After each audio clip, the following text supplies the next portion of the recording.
सचिन पायलट ने सिद्ध कर दिया है कि वो एक बेहतर राजनीतिज्ञ है जो इनके किसी बड़े से बड़े पप्पू को मात दे सकता है। तो पप्पुओं को मात दे दी, सचिन पायलट की जीत हुई है। आगे भी आप देखना, ये राज्यपाल के पास जा रहे हैं, कुछ नहीं होने वाला और जीत निश्चित रूप से सचिन पायलट की ही होगी। अशोक गहलोत को पद छोड़ना पड़ेगा। कांग्रेस को अब हर जगह से मात खानी पड़ रही है, ये डिफीट खा रहे हैं और इस समय राजस्थान की सत्ता तो इनके हाथ से गई। ये अशोक गहलोत को पहले दिन से पता था, केवल ये कोशिश कर रहे थे कि कानून के जरिए किसी ना किसी तरीके से ये सत्ता हथियाने में कामयाब हो जाएं, जो कामयाबी अब इनको मिलती नहीं दिख रही है। जनता तो सही में माफ़ नहीं करेगी, जनता हिसाब मांगेगी।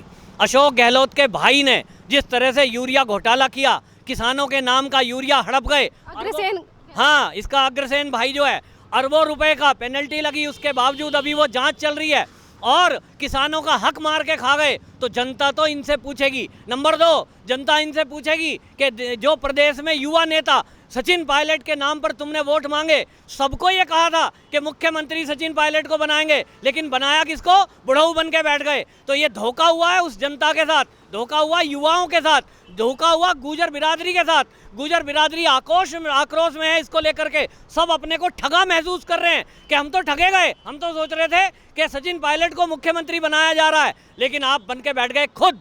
तो ये युवाओं के साथ बहुत बड़ा धोखा हुआ है। जनता इनसे जवाब मांग रही है कि आप कोविड-19 पे कोई राहत नहीं दे पा रहे, आप किसानों को कोई राहत नहीं दे पा रहे, आप वहाँ ठीक से व्यवस्थाएं नहीं चला पा रहे, कानून व्यवस्थाएं खराब हैं और आप आपस में लड़ रहे हो, आपस में झगड़ रहे हो और केवल कुर्सी के लिए, इतना पुराना लीडर होते हुए भी वो कुर्सी के लिए लड़ रहे हैं और अपने ही डिप्टी सीएम को पोस्ट से हटाकर उसका अपमान करना इनको बहुत भारी पड़ेगा।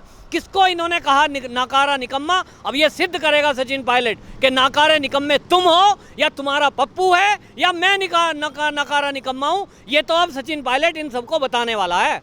सर, गहलोत सरकार की राजस्थान में मुश्किलें बढ़ती हुई नजर आ रही हैं। जिस तरीके से अब हाई कोर्ट ने भी स्टे लगा दिया है इस मुद्दे पर, क्या कहना चाहोगे? देखिए, ये जिस सचिन पायलट को बच्चा समझ रहे थे और अशोक गहलोत ने इतने भद्दे कमेंट किए थे सचिन पायलट पे कि ये तो निकम्मा है, ये तो नाकारा है और ये तो जी फेस वैल्यू ले रहा है, मीडिया का इसमें जो है चेहरे की वजह से इस पर आकर्षण हो रहा है। उस बच्चे ने ये दिखा दिया है कि वो बच्चा बड़ा हो चुका है और वो सचिन पायलट, जिसको वो ये सोच रहे थे कि ये राजनीति में अभी कच्चा है, वो तो बाप निकला। और जो सचिन पायलट चाह रहे थे, कोर्ट से उनको वही राहत मिली है। असल में वो टाइम चाह रहे थे कि किसी तरह वो टाइम जो है, जैसे इन्होंने अपने अशोक गहलोत ने विधायक हैं उनको रिसोर्ट में बंद कर रखा था और उनसे मीटिंग कर रहे थे, उनसे लालच देकर बातचीत कर रहे थे, तोड़ने की कोशिश कर रहे थे। ये सचिन पायलट की ही स्ट्रेटेजी थी कि वो ये चाहते थे कि किसी तरह टाइम ज़्यादा उनको मिल जाए और कांग्रेसी पूरा खेमा हाई कमान से लेकर कपिल सिब्बल तक वो इस कोशिश में लगे रहे कि किसी तरह कोर्ट से ये उनको हो जाए कि जी तुरंत बहुमत सिद्ध करने को मिल जाए या मानता रद्द हो जाए। कोई चाल कांग्रेस की कामयाब नहीं हुई और कांग्रेस के जो दाव पेच हैं सचिन पायलट अच्छे से समझते हैं। वो बच्चा नहीं है, सिद्ध कर दिया है उसने कि जिसको वो कह रहे थे कि ये गुजर है और सोच रहे थे कि ऐसे ही, अब गुजर पढ़े लिखे हो गए, अब समझदार हो गए, अब वो राजनीति करना भी जान गए हैं और इस समय सचिन पायलट ने सिद्ध कर दिया है कि वो एक बेहतर राजनीतिज्ञ है जो इनके किसी बड़े से बड़े पप्पू को मात दे सकता है। तो पप्पुओं को मात दे दी, सचिन पायलट की जीत हुई है। आगे भी आप देखना, ये राज्यपाल के पास जा रहे हैं, कुछ नहीं होने वाला और जीत निश्चित रूप से सचिन पायलट की ही होगी। अशोक गहलोत को पद छोड़ना पड़ेगा। सर, आप जैसे कि अभी आपने देखा होगा कि मायावती ने जिस तरीके से इन्होंने मायावती के एमएलएस को खरीदा था, खरीद फरोख्त की थी, अब उसको लेकर बीजेपी की तरफ से भी याचिका डाल दी गई है जो खरीद फरोख्त की थी इन्होंने भाजपा के एमएलएस के साथ। देखिए, ये खरीद फरोख्त का आरोप भाजपा पे लगाते रहे हैं कि भाजपा खरीद फरोख्त कर रही है। भाजपा ने आज दिन तक कोई भी कांग्रेस का एक भी विधायक नहीं खरीदा है। अभी कांग्रेसी हैं, लेकिन ये खरीद फरोख्त की शुरुआत राजस्थान में की तो कांग्रेस ने की और बसपा के खरीदे। अभी जो कोर्ट में मूवमेंट हुई है एप्लीकेशन की भाजपा की तरफ से, बिल्कुल ठीक है कि कांग्रेस ये जवाब दे कि एक जीते हुए बसपा के टिकट पर जो विधायक थे उनको कैसे कांग्रेस में शामिल कर लिया गया और इसकी जांच होनी चाहिए क्या आपने लालच दिया? अभी भी जो अंदर से बात निकल कर के आ रही है, अशोक गहलोत ने जो विधायक बंद करके रखे थे, किसी को चेयरमैन बनाने का, किसी बोर्ड का, किसी को मंत्री बनाने का, ये भी एक तरह का लालच ही है। और आपने लालच दिया है, तो लालच देकर भी आप तोड़ नहीं पाए। आपको बता दूं कि जितने भी गुर्जर विधायक हैं जो अशोक गहलोत ने बंद कर रखे थे, और जो मीणा है वो भी बंद कर रखे थे, वो सब के सब सचिन पायलट के साथ आएंगे, क्योंकि यही जोड़ी है मीणा और गुर्जरों की, जिसने कांग्रेस को राजस्थान में सत्ता दिलाई थी। अब जबकि अशोक गहलोत ने गुर्जरों का अपमान किया, इसके कारण से मीणा भी नाराज हैं, और अब दोनों लोग सचिन पायलट के साथ आ गए हैं। और अब जो लोग हैं जो बंद थे, अब वो आज़ाद हुए हैं, आज के बाद वो आज़ाद होंगे। अब वो इनकी कुछ नहीं चलने वाली। उसके बाद सचिन पायलट के नेतृत्व में यहाँ राजस्थान में सरकार बनेगी, और इनके खिलाफ ये भी जांच होगी कोर्ट के थ्रू। जो गए हैं बीजेपी के नेता के, बसपा के जो विधायक इन्होंने तोड़े थे, उसकी भी जांच होनी चाहिए 6 विधायकों की, कि वो किस कारण से गए थे, और उनकी भी मान्यता रद्द होनी चाहिए। अगर किसी की मान्यता इस कारण आप रद्द करने की बात उठा रहे हो कि सचिन पायलट के साथ गए, भाई एक तरफ तो आप कह रहे हो आज़ादी है कि वो कहीं भी जाएं, फिर सचिन पायलट के साथ जो जा रहे हैं वो कह रहे हो वो खरीद लिया। तो आप करो तो वो शराफत है, दूसरा करे तो वो गुंडाई है। ऐसे कैसे चलेगा? कांग्रेस को अब हर जगह से मात खानी पड़ रही है, ये डिफीट खा रहे हैं, और इस समय राजस्थान की सत्ता तो इनके हाथ से गई। ये अशोक गहलोत को पहले दिन से पता था, केवल ये कोशिश कर रहे थे कि कानून के जरिए किसी ना किसी तरीके से ये सत्ता हथियाने में कामयाब हो जाएं, जो कामयाबी अब इनको मिलती नहीं दिख रही है। अशोक गहलोत जिस तरीके से आज अपने विधायकों को लेकर राज्यपाल के पास पहुंच गए हैं, और उसके बाद वो ये कहने की कोशिश करते हैं कि जो आज का फैसला हाई कोर्ट की तरफ से आया है और राज्यपाल के ऊपर दबाव बनाया जा रहा है, इसके लिए जनता माफ नहीं करेगी। तो क्या जनता का नाम लेकर ये विधायकों को लेकर वहां पहुंच रहे हैं राज्यपाल के पास? जनता तो सही में माफ नहीं करेगी, जनता हिसाब मांगेगी। अशोक गहलोत के भाई ने जिस तरह से यूरिया घोटाला किया, किसानों के नाम का यूरिया हड़प गए, अग्रसेन, हाँ, इसका अग्रसेन भाई जो है, अरबों रुपए का पेनल्टी लगी, उसके बावजूद अभी वो जांच चल रही है, और किसानों का हक मार के खा गए। तो जनता तो इनसे पूछेगी। नंबर 2, जनता इनसे पूछेगी कि जो प्रदेश में युवा नेता सचिन पायलट के नाम पर तुमने वोट मांगे, सबको ये कहा था कि मुख्यमंत्री सचिन पायलट को बनाएंगे, लेकिन बनाया किसको? बुढ़ऊ बन के बैठ गए। तो ये धोखा हुआ है उस जनता के साथ, धोखा हुआ युवाओं के साथ, धोखा हुआ गुर्जर बिरादरी के साथ। गुर्जर बिरादरी आक्रोश में है इसको लेकर के, सब अपने को ठगा महसूस कर रहे हैं कि हम तो ठगे गए। हम तो सोच रहे थे कि सचिन पायलट को मुख्यमंत्री बनाया जा रहा है, लेकिन आप बन के बैठ गए खुद।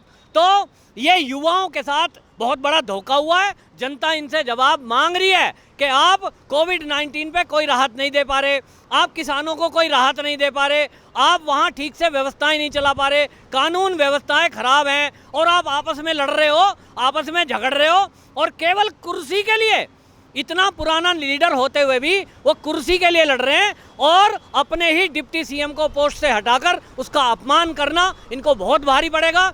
किसको इन्होंने कहा नाकारा निकम्मा? अब ये सिद्ध करेगा सचिन पायलट कि नाकारे निकम्मे तुम हो, या तुम्हारा पप्पू है, या मैं नाकारा निकम्मा हूँ। ये तो अब सचिन पायलट इन सबको बताने वाला है। आज अशोक गहलोत राज्यपाल के पास पहुंच गए, और जिस तरीके से इन्होंने अपने विधायकों को होटल में रखा था, उसके बावजूद भी ये कहते हैं कि सचिन पायलट के खेमे में जो विधायक है उन्होंने बाड़ेबंदी कर रखी है अपने विधायकों के साथ। देखिए, सचिन पायलट के साथ जो गए डे फर्स्ट से, वो अपनी मर्जी से गए हैं, क्योंकि उनके खिलाफ पुलिस और प्रशासन अशोक गहलोत ने लगा दिया था, डराने धमकाने की नीति जारी कर दी थी। इन्होंने जब ये सचिन पायलट डिप्टी सीएम पद का आदमी, उसके खिलाफ इन्होंने एफआईआर करा दी, उसको एसओजी में फंसाने की कोशिश की, तब ये भागे हैं। नहीं तो एक आदमी को ये लगेगा यार, एक प्रदेश का अध्यक्ष कांग्रेस का, इतनी बड़ी पोस्ट का आदमी, उसको भी एफआईआर कर रहे हैं, वो भी देशद्रोह के केस में। कौन सा उन्होंने आतंकवादियों से मिल गए, वो कौन से आतंकवादियों से साठगांठ की, देशद्रोह में कौन सी सरकार गिराने की कोशिश की? आरोप लगा रहे हैं सरकार गिरा रहे हैं जी, इसलिए देशद्रोह का केस दर्ज है। भाई सरकार गिरा थोड़े रहे हैं, वो आपकी शिकायत कर रहे थे। आपकी शिकायत करना अगर देशद्रोह है, फिर तो मोदी जी के बारे में जितने आपके कांग्रेसी लीडर बोलते हैं, योगी जी के बारे में जितने बोलते हैं, ये सब देशद्रोह में बंद होने चाहिए। आपका लीडर कांग्रेस का सवाल उठा रहा है, मोदी जी जा रहे हैं अयोध्या में जन्मभूमि में पूजन में, उस पर भी आप आरोप लगा रहे हो कि मोदी जी राजनीति के लिए जा रहे हैं।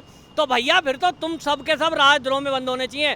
मोदी जी अगर राजद्रोह के केस करने आए ना, कि आप किसी सरकार के विरुद्ध सवाल उठा रहे हो, और उनके खिलाफ आप अभद्र भाषा बोल रहे हो या कोई साजिश कर रहे हो, तो सबसे पहले सोनिया गांधी और राहुल गांधी जेल जाने चाहिए, क्योंकि चाइना के साथ मिलकर इन दोनों बाप माँ बेटों ने साजिश की है और अभद्र भाषा का इस्तेमाल किया है, देश की सेना का अपमान किया है। अगर राहुल गांधी और सोनिया गांधी के ऊपर देशद्रोह दर्ज नहीं हो सकता किसी शिकायत करने के कारण, तो फिर आप किस बिना पे सचिन पायलट को कह रहे हो खेमेबंदी कर रखी है? लोग हैं आपकी दहशत की वजह से सचिन के पास थे, और सचिन ने भी क्या किया आप देखिए कि वो हरियाणा में आकर के शरण लेता है, क्योंकि सचिन पायलट को भी पता था कि कांग्रेस शासित राज्य में अगर मैं कहीं रहा तो वहाँ तो आप किसी ना किसी झूठे केस में फंसाकर जेल में डाल दोगे, फिर आप कुछ ना कुछ उल्टा सीधा एलिगेशन लगाकर आप जेल में डाल दोगे, दबाव की राजनीति करोगे। इसलिए आज कांग्रेसी लीडरों का भी एक जो विश्वास बना है वो भाजपा पर बना है। सचिन पायलट किसी कांग्रेसी शासित राज्य में नहीं गया, वो वहाँ गया जहाँ भाजपा की सरकार थी। यही बताता है कि कांग्रेस के जो समझदार लीडर हैं अब उनका विश्वास भाजपा में है। भाजपा में रहेंगे तो मान भी रहेगा, सम्मान भी रहेगा, जीवन भी सुरक्षित रहेगा।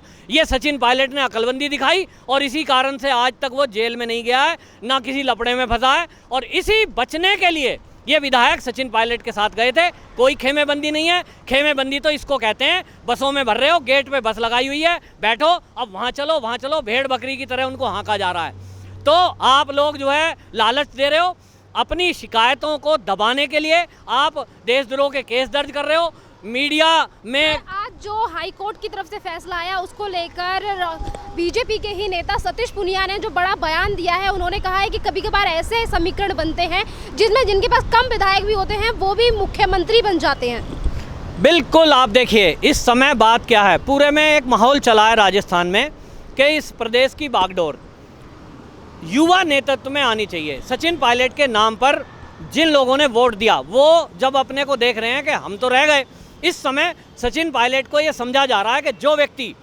आप समझिए कि उसने ना तो पद का लालच किया, अगर डिप्टी सीएम पद में वो हो सकता था 5 साल निकाल देता आराम से, जो उसके खेमे के और थे उनको भी कहीं ना कहीं मंत्री मिल ही जाता, मंत्री पद, लेकिन उस व्यक्ति ने लालच नहीं किया और 1 मिनट नहीं लगाई, पार्टी अध्यक्ष पद से इस्तीफा हो गया उसका, सब कुछ छोड़ दिया। उसको पता था कि जब मैं आवाज़ उठाऊंगा तो मेरे खिलाफ कार्रवाई हो सकती है, लेकिन एक व्यक्ति पद से नहीं बना है, उसने कहा मैं जनता की आवाज़ उठा रहा हूं और मैं उठाऊंगा, जिसका कारण खामियाजा उसको भुगतना पड़ा।